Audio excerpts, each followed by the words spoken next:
Olá, sejam muito bem-vindos a esse canal. Meu nome é Sabrina Marli e aqui a gente fala sobre comportamento. Hoje nesse vídeo eu vou falar sobre adulto disfuncional. Você sabe o que é isso, né? Como que funciona? Já fica nesse vídeo que eu vou falar tudinho, tá bom? Antes eu quero pedir, né, uma colaboração para você que ainda não me segue, me seguir, fazer alguma coisa nesse vídeo, ou curtir, ou comentar, ou compartilhar, tá bom? Muito obrigada e vamos para o conteúdo desse vídeo.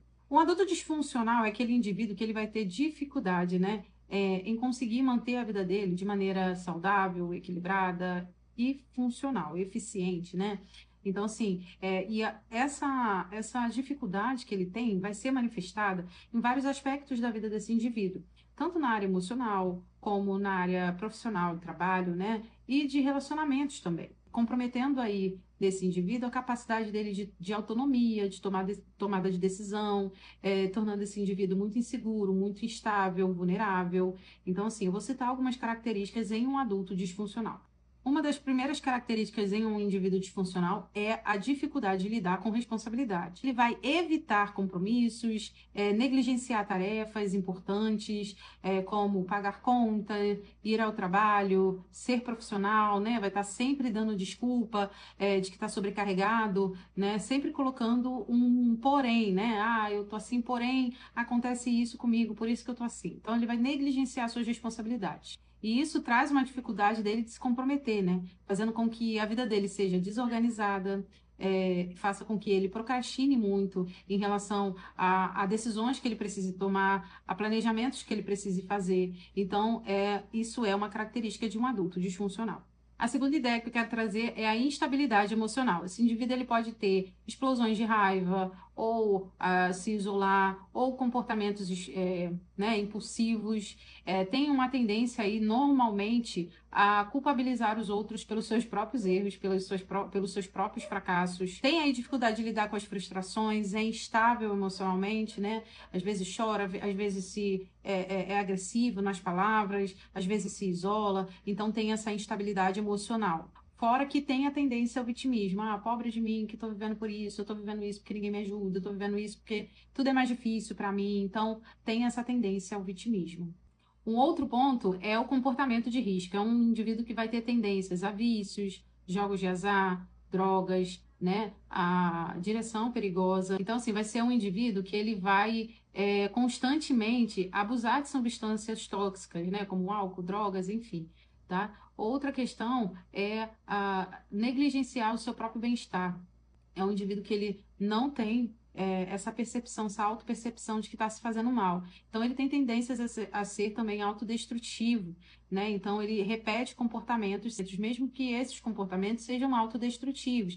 E aí ele fica andando em ciclo sem saber exatamente como agir, justamente porque tem um outro ponto, é a ideia de não pedir ajuda. Mesmo que esse indivíduo ele peça, ele se comunique, ele converse com os familiares, vai ser um indivíduo que vai ter um comportamento de impulsividade, de não conseguir realmente gerir, de tomar decisão. Nem para tomar a decisão por algo que seja bom para ele, ele vai conseguir, né? É um comportamento muito de autossabotagem. É importante a gente entender que as características desse indivíduo, ela é desenvolvida com o tempo, principalmente ali na primeira infância e no desenvolvimento desse indivíduo. Talvez por não ter referências, talvez por ter passado por situações traumáticas, porém é importante a gente entender que todo o processo terapêutico é funcional para ajudar esse indivíduo a se desenvolver, desde que seja uma boa terapia, uma terapia bem elaborada, bem desenvolvida, para poder realmente trabalhar com esse indivíduo. E tem que ser um bom terapeuta, né? Um terapeuta que seja capaz de provocar esse paciente a mudança de comportamento.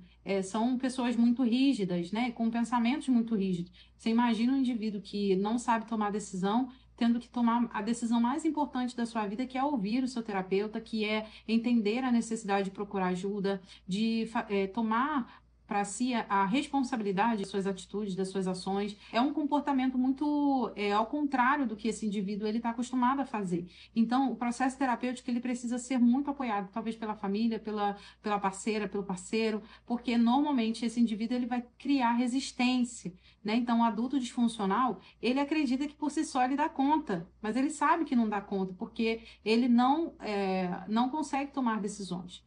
E algumas características à parte por exemplo, são indivíduos que vão normalmente preferir morar com seus pais.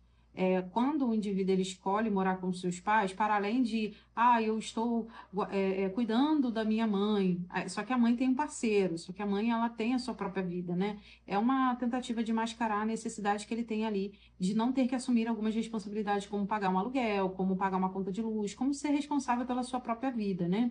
E na cabeça dele, ele realmente acredita que ele é incapaz de fazer isso. Então, ele procrastina ao máximo a tomada de decisão de ser um adulto totalmente responsável por sua própria sobrevivência, né? Por si mesmo. Então, ele vai depender ali do cuidado da mãe, alegando que é uma tentativa de estar próximo e tudo mais. Porque a tendência, né, gente, é que quando o adulto se torna um adulto, ele assume as suas próprias responsabilidades, né? A não ser que a gente esteja, tem casos e casos, né? Mas quando o adulto ele não consegue tomar suas decisões, autonomia sobre a sua própria vida, tendencia a depender dos seus familiares, né? Então, se você identifica que algum conhecido seu tem alguma dessas características, é bom, né, fazer uma intervenção para que esse indivíduo procure ajuda, né, terapêutica, de um psiquiatra, talvez, não sei. Talvez ele possa estar depressivo, talvez ele possa estar vivendo, né, vivenciando transtornos de ansiedade, transtornos depressivos. Então, é importante ele ter o acompanhamento de um profissional e iniciar o seu processo terapêutico, apesar de parecer muito difícil. A última característica que eu quero citar é a dificuldade nos relacionamentos. Esse indivíduo ele vai ter uma dificuldade em manter conexões e relações saudáveis. Construir relações duradouras, né, estáveis para esse indivíduo vai ser um grande desafio. Porque normalmente esse indivíduo ele vai ter dificuldade de respeitar os limites dos outros, ele não vai ter muita empatia, vai ser um indivíduo que vai ter dificuldade de gerar conexão com o outro indivíduo, porque ele não, como ele não tem a empatia, né? Ele não tenta compreender o lado do seu parceiro, isso gera um conflito, um desentendimento, porque uma relação é uma via de mão dupla, né? Assim como ele quer ser compreendido, o outro também quer. Fora que tem tendência ao medo, né? Ao medo excessivo. Justamente porque, como ele não tem essa questão da autonomia, de tomada de decisão, de ser responsável, ele acaba precisando do outro para isso, né? Então, ele tem essa tendência à dependência emocional e ao medo excessivo.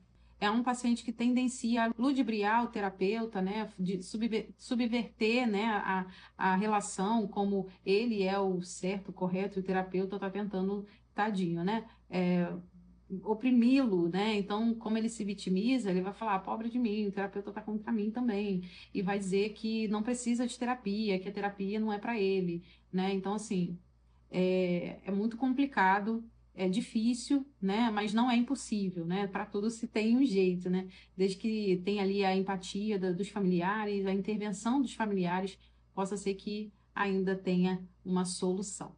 E é isso, espero que você tenha gostado desse vídeo. Até o próximo.